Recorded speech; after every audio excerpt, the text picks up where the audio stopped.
Washington, D.C., the capital of U.S. politics. But politicians are far from the only ones with agendas.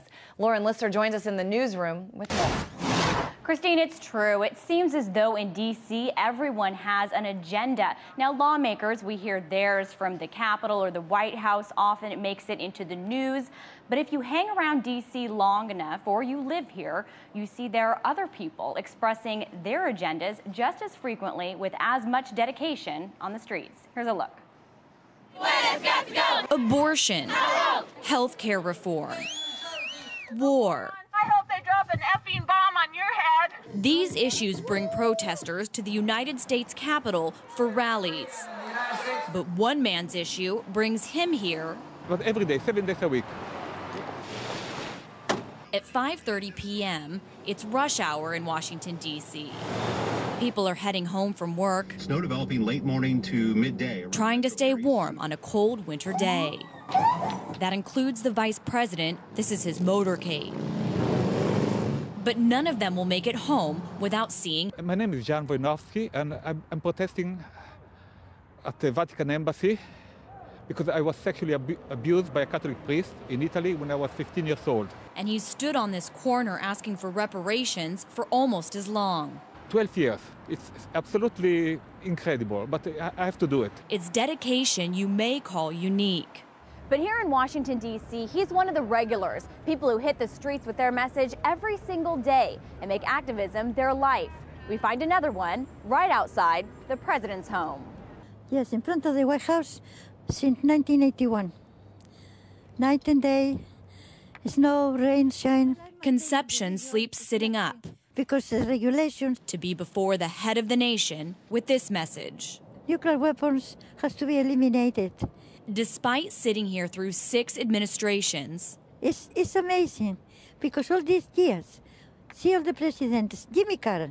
Conception has yet to see a chief executive. No, only police. And for John, he doesn't know if standing outside the embassy will ever get more of a reaction from inside than what our cameras did. Or what he's received in the past. Catholic priest give me the finger. But average D.C. residents know these regulars. I saw the guy standing since 2002. I'm driving cab in the city. Tourists look at them as some kind of attraction.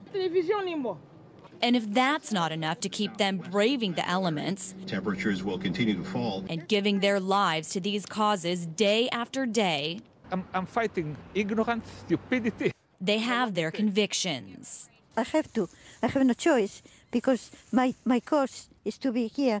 This is a matter of honor right now. No, I'm fighting back. Somehow more enduring than all the hundreds upon thousands who come through this city with their signs and their messages each year. And now more than ever, we need more people here to stop the destruction of the entire planet. Lauren Lister, RT, Washington, D.C. Lauren, that was very, very interesting. I mean, especially how people were getting their pictures taken with some of these protesters. I mean, what's the general reaction from people who are walking by these people every day?